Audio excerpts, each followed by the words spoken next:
네, 기도하겠습니다. आउनुहोस् हामी प्रार्थनाबाट सुरु गरौँ।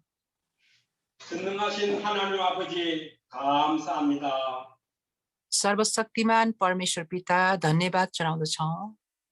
오늘 새 생명 새 생활 마지막 강의 시간입니다. आज नयाँ जीवन शैलीको अन्तिम युनिटमा आएका छौँ।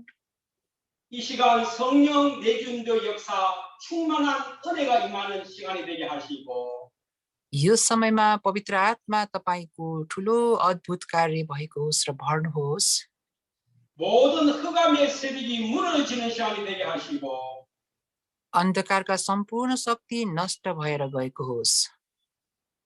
창조의 능력이 임하는 시간이 되게 하시고 सृष्टिको शक्ति अहिले देखा पर्न सकुन्। 오늘 말씀을 듣는 KNRT에서 신학생들에게 आज वचन सुन्ने सम्पूर्ण KNRTSको क्यान्डिडेट्सहरूलाई 성취될 언약이 선포되게 하여 주옵소서. तपाईको जिउँदो करारको वचन पूरा हुने समय हुन सकुन्। 예수 그리스도 이름으로 기도드리옵나이다. येशू ख्रीष्टको नाउँमा प्रार्थना चढाउँदछौँ। 아멘. आमेन। 제모씨 जय मसीह सबैलाई। 안녕하세요.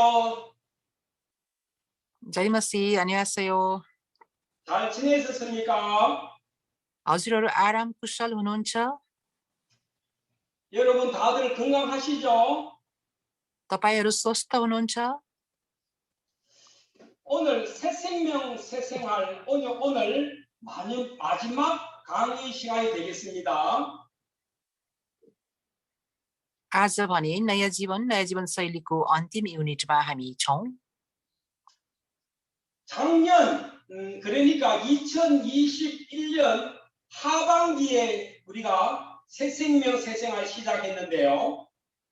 हामीले गएको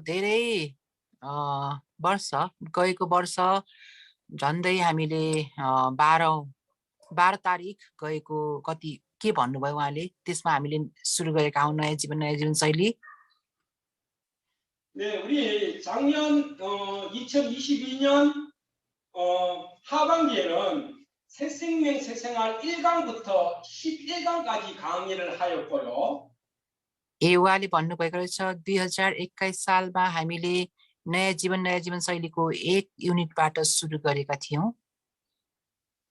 올해 2022년도 올해 새 생명 새 생활 12강부터 20강까지 강의를 지난 시간까지 다 마쳤고요. र यसै गरी 2022 साल अहिले पनि हामी यो नयाँ जीवन शैलीको 12औं युनिटलाई हामीले पूरा गर्दै छौं आज। 그래서 작년 하반기부터 지난 시간까지 새 생명 새 생활 1강부터 20강까지 강의를 다 마쳤습니다. त्यसै गरी हामीले लास्ट इयर र अहिले गरेर 12 युनिट गरी जम्मा खास चाहिँ 20 युनिट मात्रै हो। यसलाई हामीले 12 वटा पाठ बनाएर गरेका छौं। 그래서 오늘 마지막 강의는 र आजको अन्तिम लेक्चर 새 생활 새 생명 1강부터 20강까지 한번 정리하는 시간을 갖도록 하겠습니다. नयाँ जीवन शैलीको 1 युनिटदेखि 20 युनिटसम्मकोलाई हामीले अहिले सारांश गर्न लागेका हौं। 여러분들이 새 생명 새 생활 1강부터 20강까지 내용을 잘 기억하시면서 오늘 말씀을 받았으면 좋겠습니다. र हजुरहरू प्रत्येकले नयाँ जीवन शैलीको 1 युनिटदेखि 20 युनिटसम्मको कन्टेन्टलाई बुझ्नुहोस् र राम्रोसँग मनन गरी आशिषित हुनुहोस् भन्ने म चाहन्छु। 오늘 새 생명 새 생활 1강부터 20강까지 제가 정리를 할 동안 आज नयाँ जीवन शैलीको 1 युनिटदेखि 20 सम्मको यो समरी लिएर तपाईको अगाडि म उपस्थित छु। 여러분이 이때까지 받은 새 생명 새 생활 1강부터 20강까지 머릿속에 같이 한번 정리하면 좋겠습니다. र तपाईँले अहिलेदेखि 1 युनिटबाट 20 युनिटसम्मै नयाँ जीवन शैलीलाई आफ्नो दिमागमा हृदयमा राख्नु भएको अति नै उत्तम हुनेछ। 그러면 성경 말씀 먼저 보도록 하겠습니다. आउनुहोस् हामी बाइबलको खण्डबाट वाचन गरौँ। 마태복음 16장 16절 말씀 우리 다 같이 합독하시도록 하시겠습니다. यति बेला हामी मत्तीको किताब च्याप्टर 16को 16लाई सँगै पढ्न सक्नेछौँ। 시몬 베드로가 대답하여 이르되 시몬 पत्रुसले जवाफ दिए, 주는 그리스도시요 살아계신 하나님의 아들이시니이다.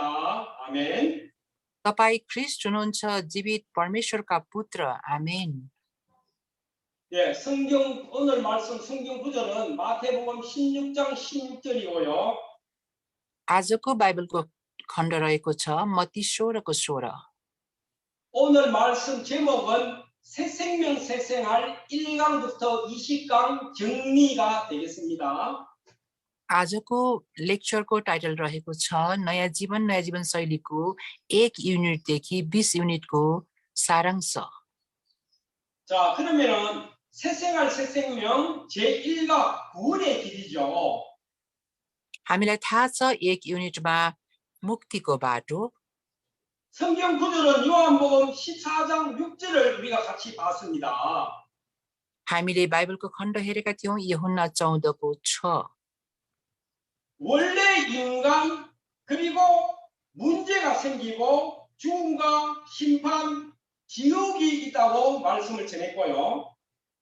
पहिलो वास्तविक मानिसमा समस्या आयो जसको कारणले मृत्यु ल्यायो, जसको कारणले धेरै प्रकारको कष्टहरूमा पर्नु पर्यो। 인간의 근본 문제를 인간이 해결해 보려고 많은 노력을 한다고 말씀해 드렸습니다. मानिसले आधारभूत समस्यालाई आफ्नै कोसिसमा समाधान गर्नको लागि धेरै प्रकारको प्रयासहरू गरेका थिए। 그러나 인간의 근본 문제는 절대 인간이 해결할 수 없다고 말씀해 드렸고요. तर हामीले यो शब्द तपाईहरुलाई भनेको थियो कि आफ्नै कोसिसले र आफ्नै ज्ञान बुद्धिले मानिसको आधारभूत समस्या कदापि हल गर्न सकिदैन। 하나님만이 이 문제를 해결할 수 있다고 말씀드렸습니다. यो समस्या हल गर्न परमेश्वरले मात्रै सक्नुहुँदछ। 그래서 우리가 어떻게 구원을 받을 수 있는가? त्यसो हो भने हामीले मुक्ति कसरी पाउन सकिन्छ होला? 우리가 언제 구원을 받아야 하는가? हामीले मुक्ति कहिले पाउन सक्छ? 그리고 반드시 우리가 기여해야 될 것을 제가 말씀해 드렸습니다. यसैगरी हामीले गर्नुपर्ने कार्य र कारणहरूलाई पनि पत्ता लगाउनु पर्ने हुन्छ। 이것이 제1과 구원의 길 내용입니다. यो नै मुक्तिको बाटो, जीवनको बाटोको कन्टेन्ट अथवा अर्थ रहेको हुन्छ। 제2과 제목은 다른 이로서는 구원을 받을 수 없나니입니다. त्यसैगरी दोस्रो लेक्चरमा हामीले सेकेन्ड युनिटबाट मुक्ति अरु कुनै नाममा पनि दिएको छैन भन्ने बारेमा हेरेका थियौं। 성경 말씀은 사도행전 4장 10절 말씀을 우리 같이 보았습니다. यसमा हामीले बाइबलको खण्ड प्रेरित 4को 12मा हेरेका थियौं। 제가 6가지를 증거했는데요. मैले 6वटा बुदाहरू तपाईहरुलाई भनेका थिए। 첫 번째는 원래 인간, 두 번째는 문제가 생긴, 세 번째는 하나님만이 이 문제를 해결할 수 있다고 증거했고요. 1 नम्बरको बुदामा वास्तविक प्राचीन मानिस, 2 नम्बरमा समस्या खडा भएको, 3 नम्बरमा परमेश्वरले मात्र यो समाधान गर्न सक्नुहुन्छ भन्ने बारेमा बताएको थियो। 네 번째는 어떻게 구원받아야 하느냐이고요. चौथोमा मुक्ति कसरी मिल्दछ र प्राप्त गर्न सक्दछ भन्ने बारे थियो। 그리고 다섯 번째는 언제 구원을 받아야 하는 내용이고요. र पाँचौं बुदामा भने हामीले मुक्ति कहिले पाउने हो त भन्ने बारेमा थियो।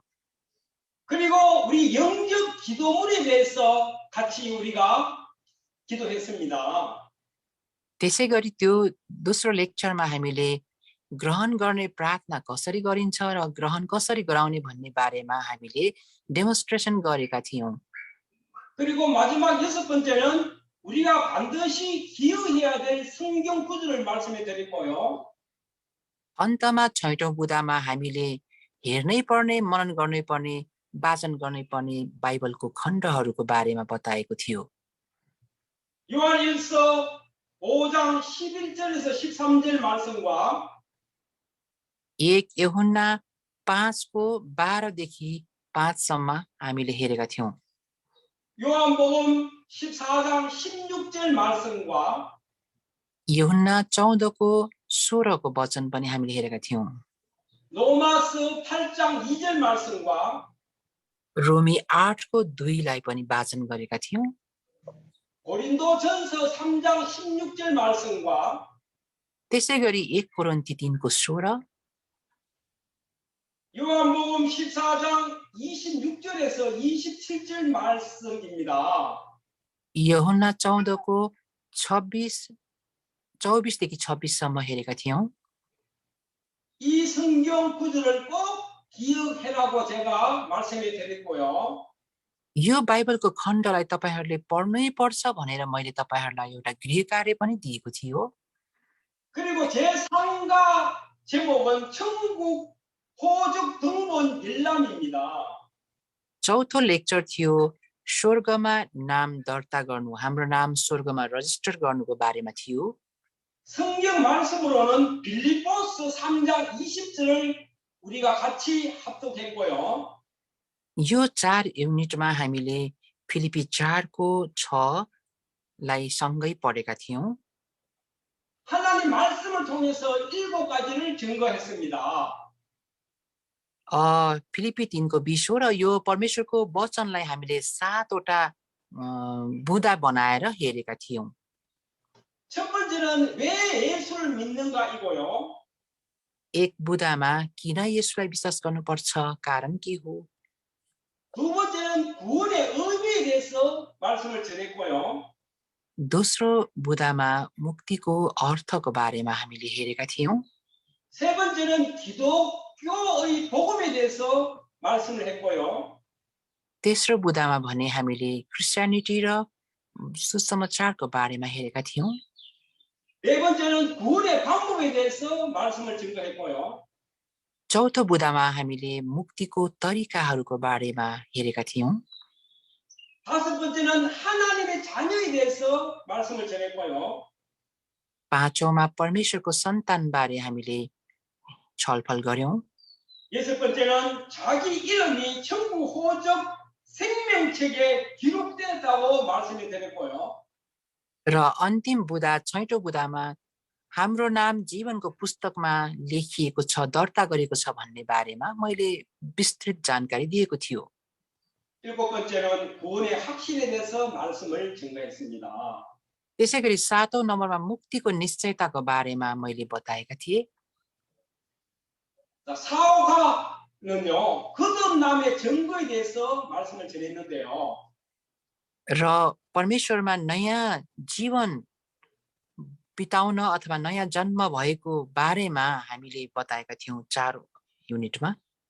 성경 구절은요 요한 1서 5장 1절에서 13절 말씀을 우리가 같이 합독했습니다. हाम्रो नयाँ जन्मको प्रमाणको वचनको खण्ड थियो 1 यूहन्ना 5को 1 देखि 13 सम्म। 제4과 거듭남의 증거에서는 두 가지를 말씀을 전했는데요. हामी नयाँ गरी जन्मेको प्रमाणको 2वटा बुँदा दिएर मैले वचन व्याख्या गरेको थियो। 첫 번째는 거듭남의 결과이고요. पहिलो चाहिँ यो नयाँ जन्मको परिणाम, 두 번째는 거듭남의 증거라는 말씀을 전했습니다. दोस्रो बुँदामा भने नयाँ जन्मको प्रमाणको बारेमा बोलेको थियो। 제5과는 당신은 고통을 어떻게 해결하는가인데요. पाँचौं लेक्चरमा हामीले हेरेका थियौं, त्यसमा टाइटल थियो तपाईको पर्सनल अथवा तपाईको व्यक्तिगत समस्या कसरी समाधान गर्नुहुन्छ। 성경 말씀으로는 베드로전서 5장 7절에서 11절 말씀을 우리 같이 합독했습니다. यो पाँचौं युनिटमा बाइबलको खण्ड रहेको थियो, पहिलो पत्रुस 5को 7देखि 11। 그리고 네 가지를 증거했는데요. र मैले चारवटा बुदामा भाग लगाएर तपाईहरुसँग व्याख्या गरेको थियो। 첫 번째는 인간의 고통은 언제부터 시작되었으며 पहिलो बुदा 언제까지 나는가입니다. पहिलो बुदा थियो मानिसको समस्या कहिलेबाट सुरु भयो र यसलाई कसरी भयो र समाधान के हो भन्ने बारेमा।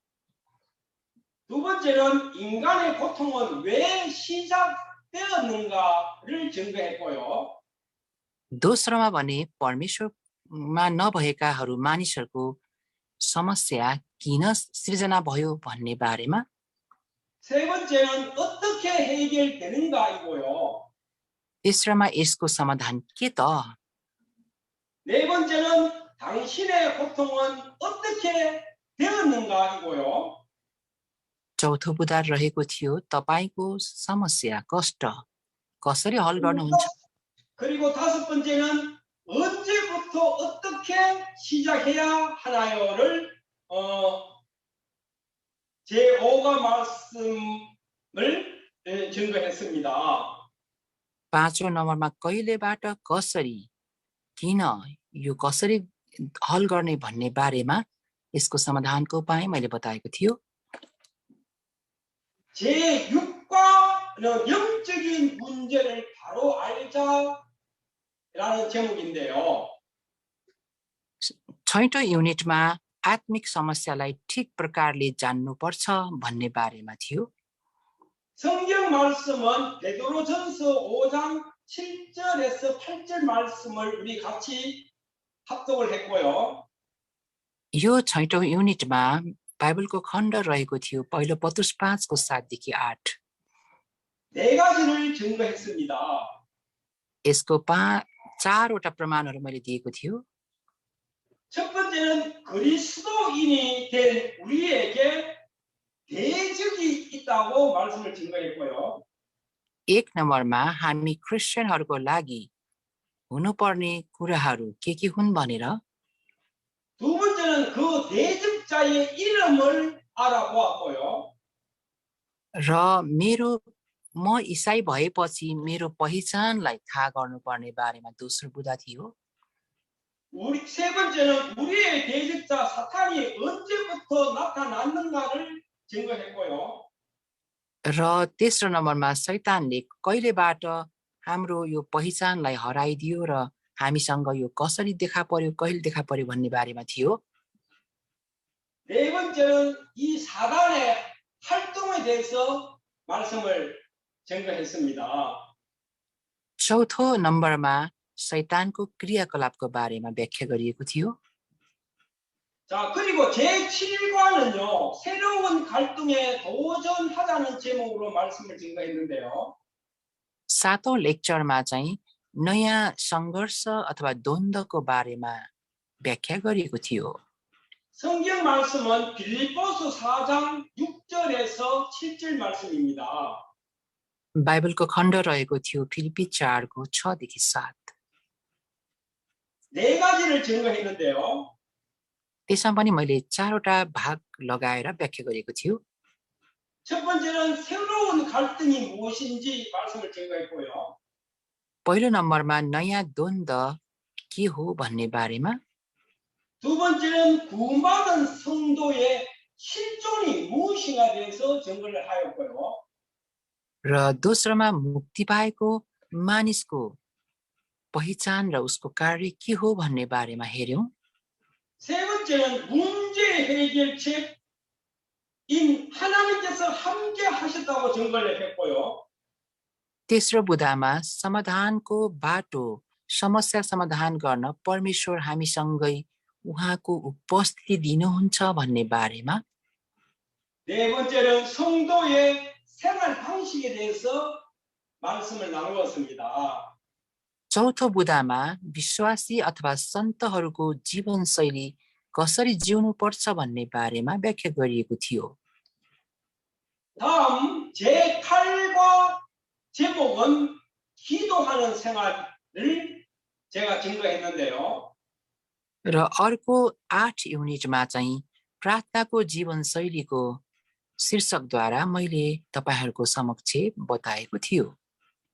성경 말씀은 제7과 말씀과 같은 구절인데요. 7 युनिटमा जस्तै 8 युनिटमा पनि परमेश्वरको बाइबलको खण्ड रहेको थियो फिलिपी 4को 6देखि 7। 빌립보서 4장 6절에서 7절 말씀이죠. यही नै थियो 8औँमा पनि फिलिपी 4को 6देखि 7। 성경 말씀을 통해서 네 가지를 증거했습니다. यसरी बाइबलको खण्डलाई लिएर हामीले 4 भाग लगाएर व्याख्या गरिएका थियौं। 첫 번째는 왜 기도를 해야 하냐고요. पहिलो बुदामा भनिएको थियो प्रार्थना किन गर्नुपर्दछ। 두 번째는 언제 기도를 해야 됩니까를 증거했고요. दोस्रो नम्बरमा कहिले प्रार्थना गर्नुपर्छ भन्ने बारेमा थियो। 세 번째는 기도의 내용인데 즉 무엇을 기도할까에 대해서 말씀을 증거했습니다. 3 नम्बरमा चाहिँ प्रार्थनाको कन्टेन्ट के हुनुपर्छ, केको लागि प्रार्थना गरिन्छ भन्ने बारेमा हो। 네 번째는 어떻게 확신을 가지고 기도할 수 있습니까에 대해서 말씀을 증거했습니다. चौथो बुदामा चाहिँ कसरी निश्चयता लिएर प्रार्थना गर्नुपर्छ भन्ने बारेमा बयान गरिएको थियो। 자, 그다음 제9과는 예수 그리스도의 교회라는 제목으로 말씀을 증거했습니다. र अर्को युनिट 9मा भने येशू ख्रीष्टको चर्चको बारेमा बोलिएको थियो। 성경 말씀은 에베소서 4장 13절에서 16절 말씀입니다. यो 9 युनिटको बाइबलको खण्ड रहेको थियो एफिसी 4को 13देखि 16। 예수 그리스도의 교회에 대해서 세 가지를 증거했는데요. येशू ख्रीष्टको चर्चको बारेमा 3 प्रकारले मैले भाग लगाएर व्याख्या गरिएको थियो। 첫 번째는 교회의 의미에 대해서 말씀을 증거했고요. 1 नम्बरमा चर्च के हो, चर्चको बारेमा मैले बताएको थियो। 두 번째는 교회의 기능에 대해서 말씀을 나누었고요. र दोस्रोमा चर्चको अर्थ र त्यसको कार्यको बारेमा, 세 번째는 교회의 사명에 대해서 말씀을 증거했습니다. तेस्रो बुदामा चर्चको मिसनको बारेमा बोलिएको थियो। 교회의 사명 중에서 제가 세 가지를 말씀했죠. चर्चको मिसनमा पनि अर्को 3वटा मुख्य विशेषता मैले बताएको थियो। 첫 번째는 진리의 수호자, 두 번째는 그리스도의 대행자, 세 번째는 세계 선교에 대해서 교회의 사명 이 세 가지를 증거하였습니다. चर्चको 3वटा महत्त्वपूर्ण मिसन कार्यको बारेमा बताएको थियो। पहिलो 1 नम्बरमा सत्यताको बारेमा, सत्यतालाई कसरी चिनेर प्रचार गर्नुपर्छ भन्ने बारेमा, दोस्रो चाहिँ येशू ख्रीष्टको मण्डलीको बारेमा, तेस्रो चाहिँ विश्व मिसनको बारेमा, मण्डलीको त्यो विश्व मिसनको हृदय हुन पर्छ भन्ने बारेमा मैले व्याख्या गरेको थियो। 이제 제10과는 기도는 영적인 과학이라는 제목으로 말씀 증거했는데요.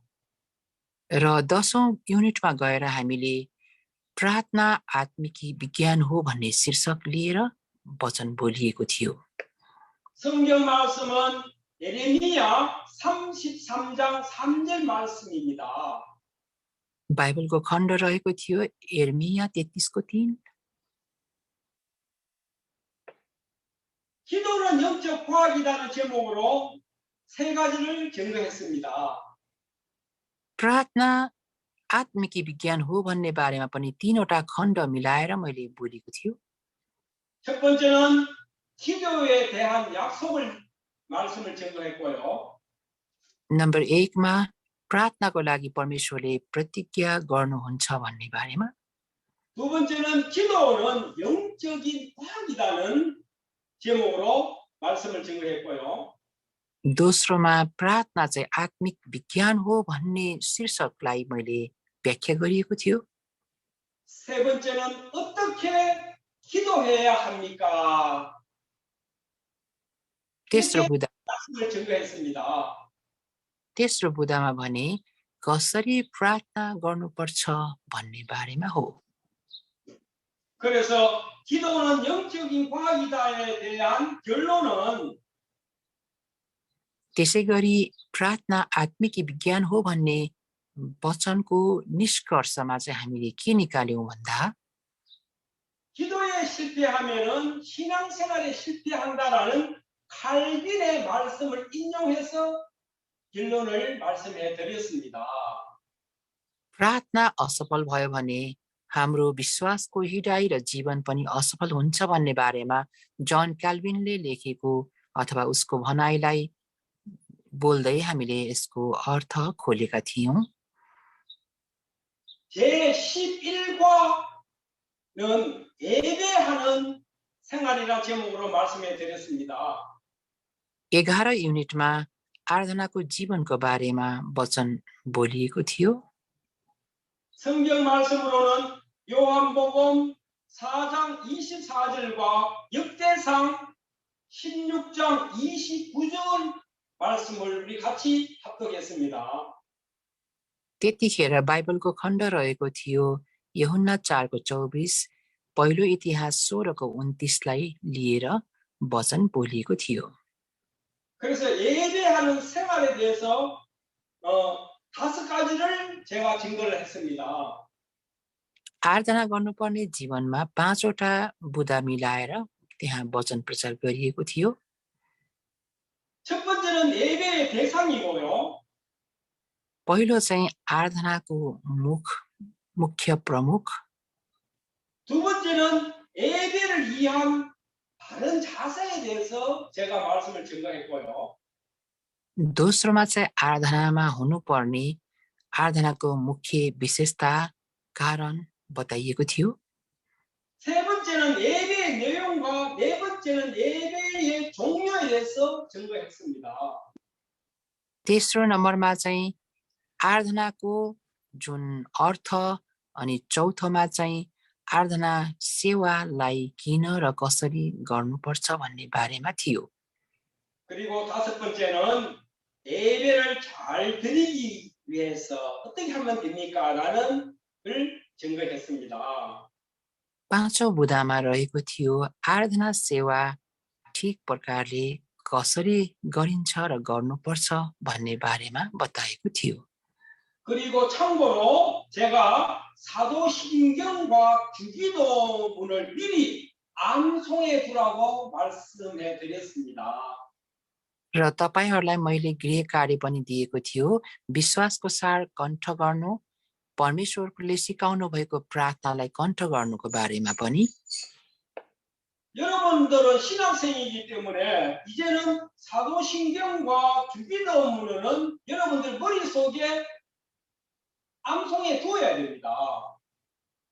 तपाईहरू विश्वासको जीवनमा जिउने र परमेश्वरको प्रमुख काम गर्ने मानिस भएको कारणले विश्वासको सार र प्रभुले सिकाउनु भएको प्रार्थना तपाईको मगजमा सदा सर्वदा हृदयमा पनि रहनु पर्दछ। 지금쯤은 다 암송해 두었겠지요. म आशा र विश्वास गर्छु अहिलेसम्ममा तपाईहरूले कण्ठ पारिसक्नुभयो होला र गर्दै हुनुहुन्छ होला। 자, 이렇게 해서 새생명 새생활 1강부터 11강까지 말씀을 제가 정리해 드렸는데요. यसरी नयाँ जीवन शैलीको 1 युनिटबाट 11 सम्मलाई मैले एक सेमेस्टरमा सिद्धाइदिएको थियो। 1강부터 11강까지 이 말씀은 작년 2022년 하반기에 제가 강의했는 내용입니다. यो 1 देखि 11 सम्मको युनिट चाहिँ लास्ट इयर गएको डिसेम्बरको त्यस्तै तेस्रो हप्ताभित्रमा यो भ्याएको थियो। 제가 증명하겠습니다. 1강부터 11강까지는 작년 2021년 하반기에 제가 말씀을 증거했습니다. सरी मैले नोभेम्बर भन्नु पर्ने डिसेम्बर भनेछ। यसरी 1 युनिटदेखि 11 युनिटसम्म मैले गएको लास्ट इयर मैले यो गरेको थियो। 그래서 1강부터 11강까지는 작년 2021년도에 제가 하반기에 강의의 내용인데 여러분들 다 아시겠죠? तपाईहरुलाई यो 1 देखि 11 सम्मको जति पनि युनिट छ त्यो सबै सम्झना ताजै रहेको छ होला भन्ने आशा गर्दछु। 자, 지금부터는 12강부터 20강까지 제가 정리를 하겠는데요. र दोस्रो सेमेस्टरमा भने हामी 12 देखि 20 सम्मलाई लिएर हामीले समरी गर्दै छौं। 12강부터 20강까지는 2022년 올해 3월부터 제가 강의를 했는 내용입니다. यो 12 देखि 20 चाहिँ हाम्रो यो मार्चदेखिको सुरु गरेको सेसन हो। 자, 그러면 12강 제목은 말씀과 함께하는 생활입니다. 12औं युनिटमा वचनसँगै रहनु भन्ने शीर्षक थियो। 성경 말씀은 베드로전서 2장 2절 말씀을 같이 우리가 합독을 했고요. पहिलो पत्रुस 2को 2बाट हेरेका थियौं। 네 가지를 증거했습니다. यसमा पनि हामीले 4 भाग लगाएर व्याख्या गरिएको थियो। 첫 번째는 성경은 영혼의 양식이라는 말씀을 증거했고요. 1 नम्बरमा बाइबल आत्मिकी खाना अथवा भोजन हो भनेर भनेको थियो। 두 번째는 성경은 하나님의 말씀이라고 증거를 하였고요. दोस्रो बुदा बाइबल परमेश्वरको जिउँदो वचन हो। 세 번째는 성경의 전체 줄거리를 설명해 드렸고요. तेस्रोमा चाहिँ बाइबल हामीहरूको निम्ति सब थोक हो। 네 번째는 우리가 성경을 꼭 읽어야 하는 이유에 대해서 말씀을 증거했습니다. चौथोमा बाइबल हामीले पढ्नै पर्छ, नपढी हुँदैन भन्ने बारेमा थियो। 거기 제 12강에 대한 말씀이었고요. यो थियो 12 युनिटको वचन। 13강은 배우고 확실한 일에 거하라는 제목으로 말씀을 증거했습니다. 13 युनिटमा आफूले सिकेका कुरामा निरन्तरता देऊ भन्ने बारेमा बोलेको थियो। 성경 말씀은 디모데후서 3장 14절부터 17절까지 우리가 같이 합독을 했습니다. बाइबलको खण्ड यसमा रहेको थियो दोस्रो तिमोथी 3को 14देखि 16। 네 가지를 증거했는데요. यसलाई पनि 4 भाग लगाएर हामीले व्याख्या गर्यौं। 첫 번째는 성경의 성격에 대해서 말씀을 증거하였고요. 1 नम्बरमा बाइबलको आदत स्वभावको बारेमा, 두 चरित्रको 번째는 성경의 내용, 즉 성경의 주제는 무엇인가 대해서 말씀을 증거했습니다. दोस्रोमा बाइबलको कन्टेन्ट के हो, यसको अर्थ के हो, यसले के बताउन खोजेको हो, सबै बाइबल पुरैले। 세 번째는 성경을 배우는 목적에 대해서 말씀을 증거했고요. तेस्रो बुदामा थियो बाइबल सिक्नुको र पढ्नुको उद्देश्यको बारेमा। 네 번째는 성경을 깨닫는 방법에 대해서 말씀을 증거했습니다. त्यसैगरी अर्को थियो चौथो नम्बरमा चाहिँ बाइबल परमेश्वरको जिउँदो वचन पढ्ने तरिकाको बारेमा, त्यसलाई किन याद गर्नुपर्छ भन्ने बारेमा थियो। 제14강은요, 영적 치유에 대해서 말씀을 증거했습니다. यसै गरी 14औं लेक्चरमा आत्मिकी उपचारको बारेमा हामीले व्याख्या गर्यौं। 성경 말씀은 갈라디아서 2장 20절 말씀이잖아요. बाइबलको खण्ड रहेको थियो गलतिया च्याप्टर 2 को 20। 세 가지를 증거했습니다. यसमा पनि हामीले 3 खण्ड गर्यौं। 첫 번째는 계속 실패가 오는 이유에 대해서 증거를 하였고요. 1 नम्बरमा निरन्तर असफलता आउने कारण पत्ता लगाउनु। 두 번째는 오직 우리가 해야 될 것에 대해서 말씀을 증거했고요. दोस्रोमा हामीले गर्नै पर्ने एउटा कुराको बारेमा। 세 번째는 속지 말라고 말씀했는데요. तेस्रो बुदामा हामी भ्रममा नपर्ने बारेमा। 누구한테 속지 말아야 되겠습니까? 세 가지를 증거했습니다. कोसँग हामी भ्रममा नपर्ने 3वटा खण्डहरू लगाएर मैले व्याख्या गरिएको थियो। 첫 번째는 사단에게 속지 말아야 되고요. 1 नम्बरमा शैतानको छलमा नपर्नु। 두 번째는 나 자신에게 속지 말아야 되고요. दोस्रो म आफै मेरो मनमा भएका कुरा छलमा 세 नपर्नु। 번째는 환경에 속지 말아야 된다고 말씀을 증거했습니다. तेस्रोमा मेरो अवस्था वर्तमान अवस्था परिस्थितिसँग भ्रममा नपर्नु हो। 그리고 제15강 말씀의 제목은 마음 치유에 대해서 증거를 했습니다. यसै गरी 15 युनिटमा हृदयको उपचार बारेमा हेरेका थियौं। 성경 말씀은 마태복음 11장 28절에서 30절 말씀을 우리가 같이 합독했습니다. यसमा बाइबलको खण्ड रहेको थियो मत्ती 11 को 28 देखि 30। 네 가지를 증거했잖아요. यो 15 युनिटमा पनि मैले 4वटा बुदा तपाईहरुलाई दिएको थियो। 첫 번째는 마음 치유가 안 되면은 갈등이 되풀이 된다고 말씀을 전했고요. पहिलो नम्बरमा हाम्रो मन अथवा हाम्रो हृदयको उपचार भएन भने द्वन्द्व निरन्तर आइराख्छ भन्ने बारेमा थियो। 두 번째는 갈등을 잘 이용하면은 큰 문이 된다고 말씀을 증거했습니다.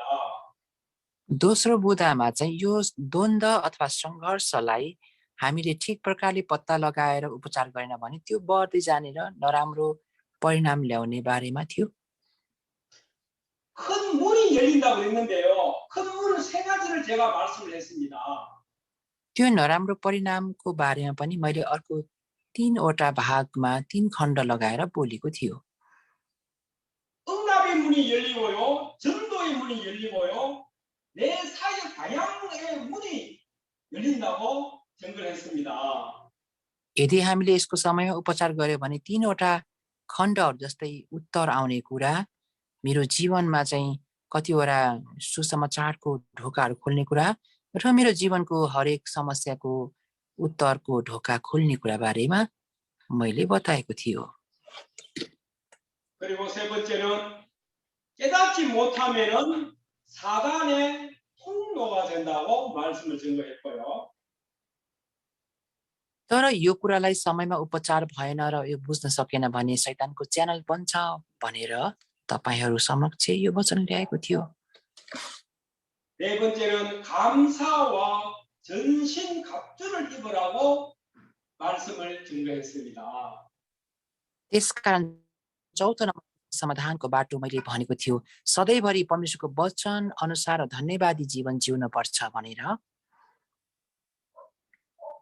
제16강 제목은 생활 치유에 대해서 말씀을 증거했습니다.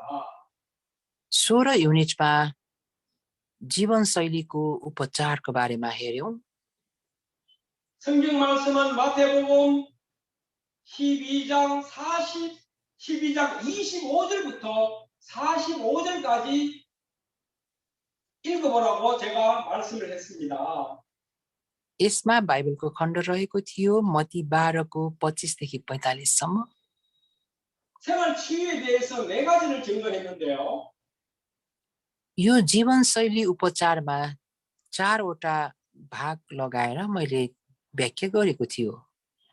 첫 번째는 종교적 환경에서 벗어나야 승리한다고 말씀을 전했습니다.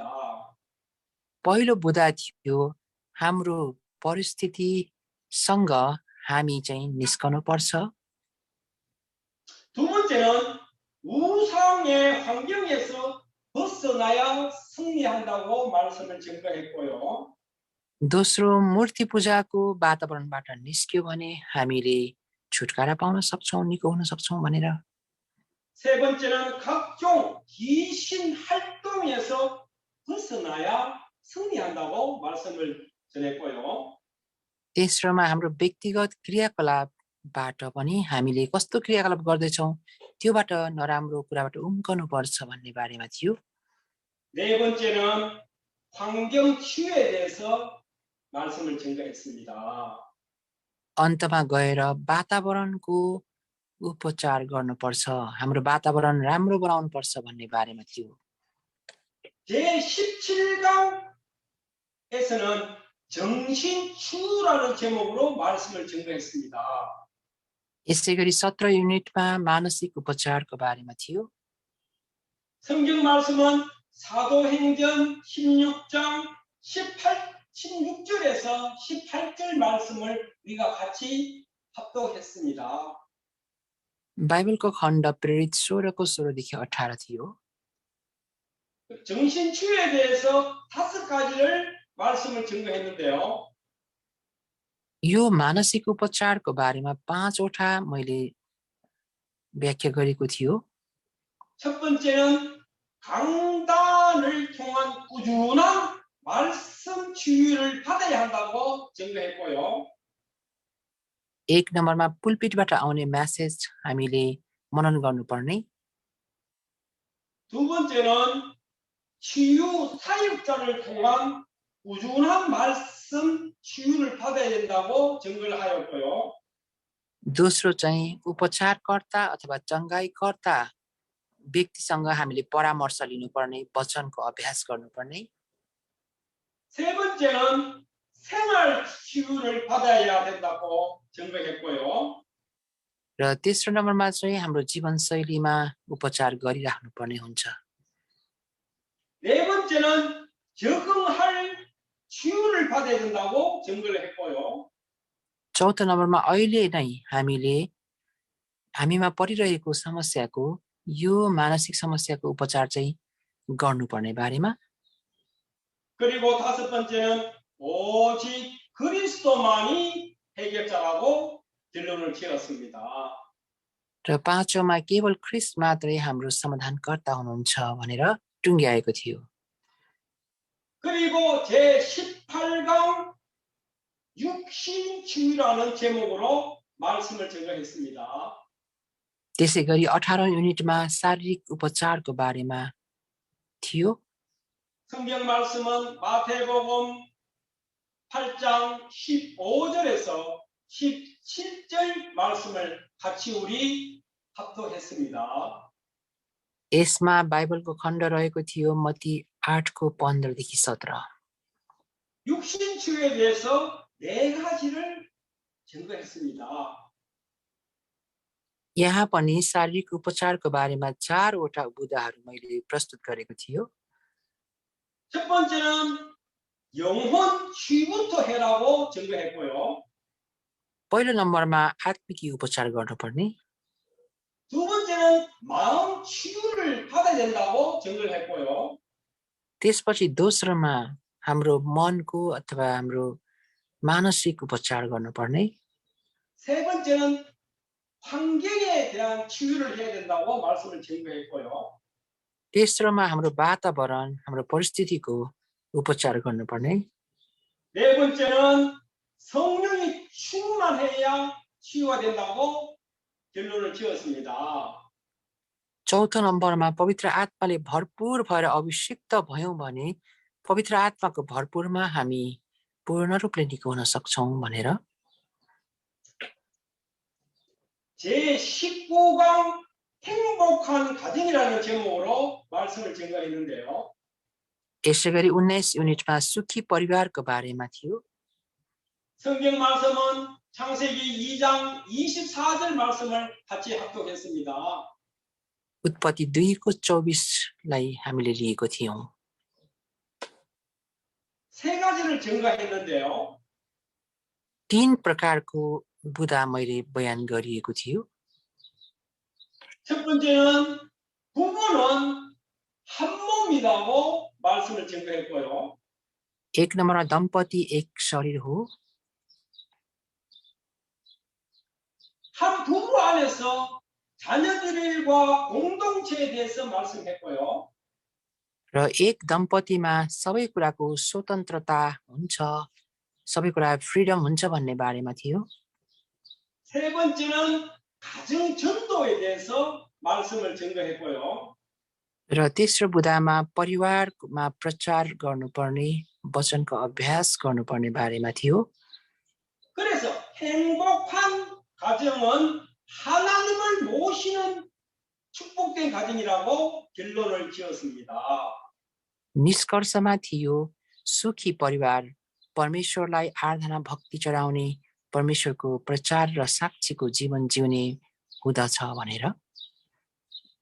그리고 마지막 제20강은 가정 치유라는 제목으로 말씀을 증거했는데요.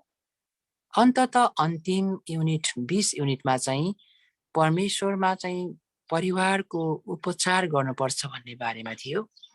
성경 말씀은 사도행전 16장 31절 말씀을 우리가 같이 합독했습니다. यसमा प्रेरित 16 अध्यायको 31 पदलाई लिएर हामीले बोलेका थियौं। 가정 치유에 대해서 세 가지를 제가 증거를 했는데요. यो फ्यामिली हिलिङको बारेमा पनि हामीले 3वटा बुदा ल्याएका थियौं। 첫 번째는 가정에 대한 갈등에 대해서 말씀을 증거하였고요. 1 नम्बरमा परिवारमा भएको द्वन्द्वको बारेमा पत्ता लगाउने कुरा।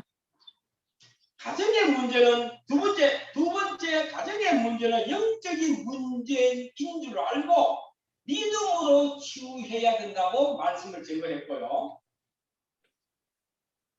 दोस्रोमा परिवारको समस्या आत्मिकी समस्या हो भन्ने जानेर यसको उपचारलाई हामीले अघि बढ्नुपर्छ।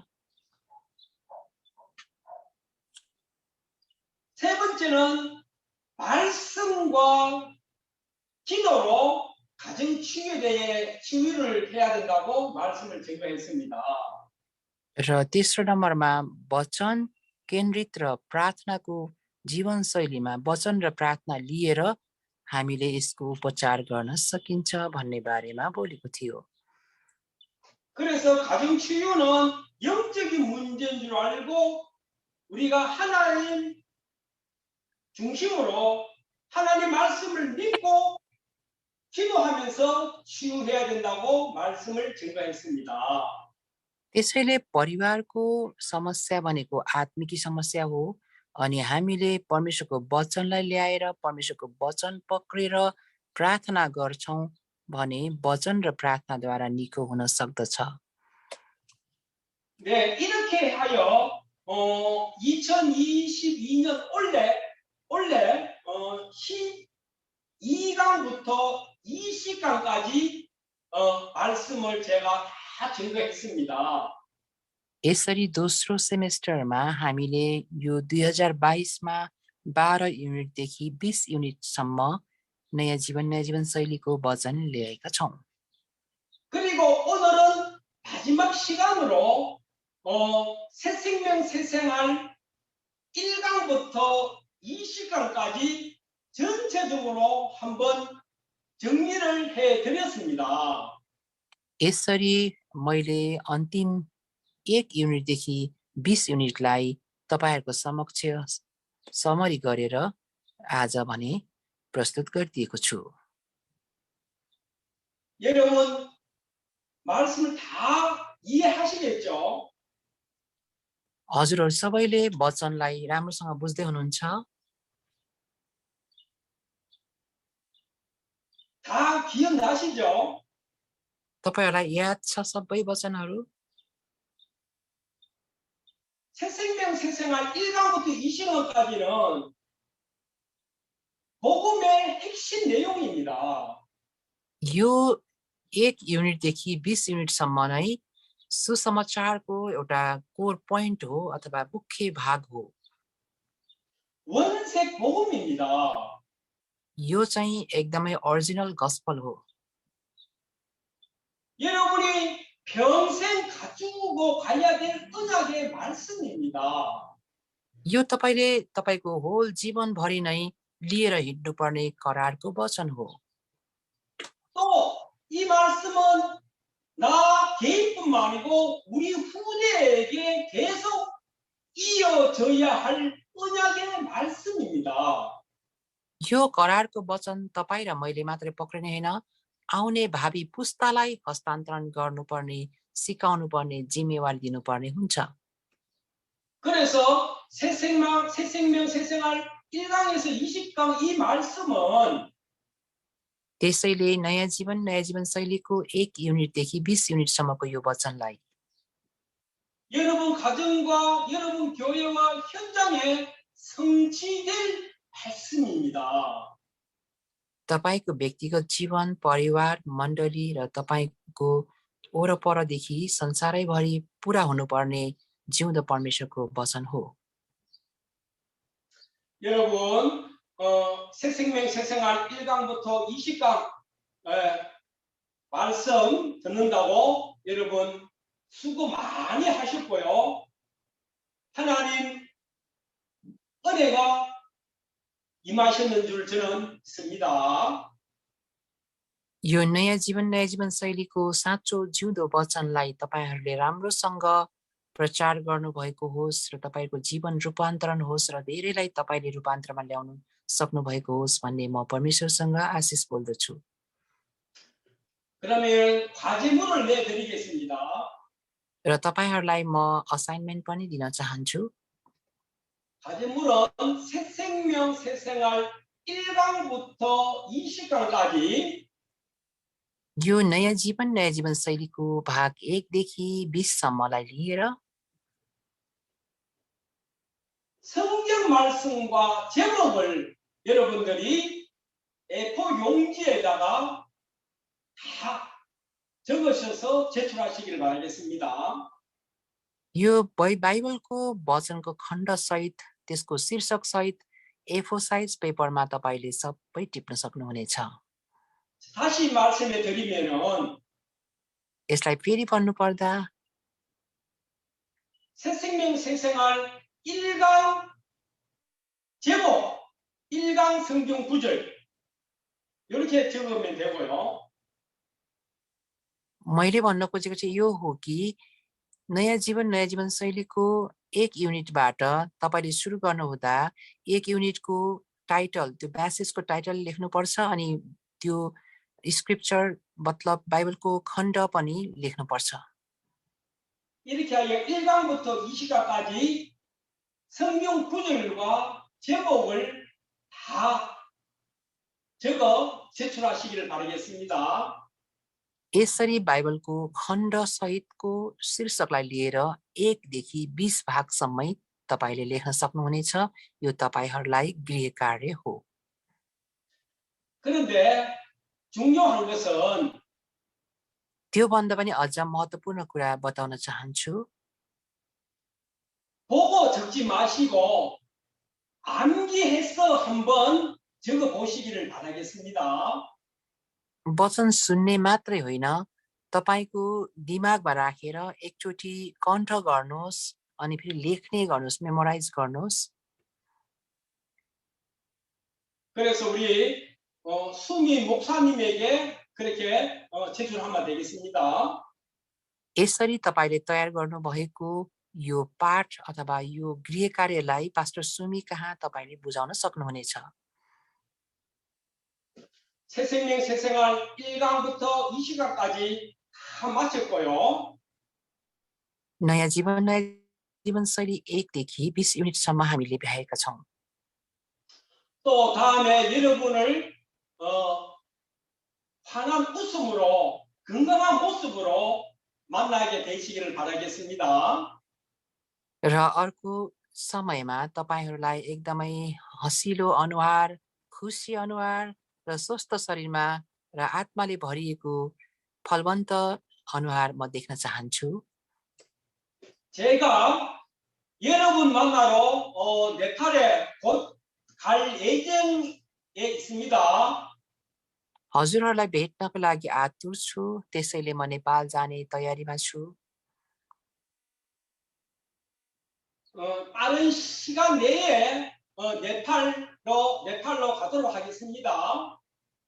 र म भरसक्दो मिलाउँदैछु नेपालमा चाँडै जानको लागि। 코로나가 변수인데요. 한국에는 지금 30만에서 60만까지 코로나 확진자가 계속 불어나고 있는 추세입니다. यहाँ कोरियामा कोरोना अत्याधिक वृद्धि भइरहेको छ। दिनमा 3 लाखदेखि 6 लाखसम्मको हाराहारीमा मानिसहरू संक्रमित भएका छन्।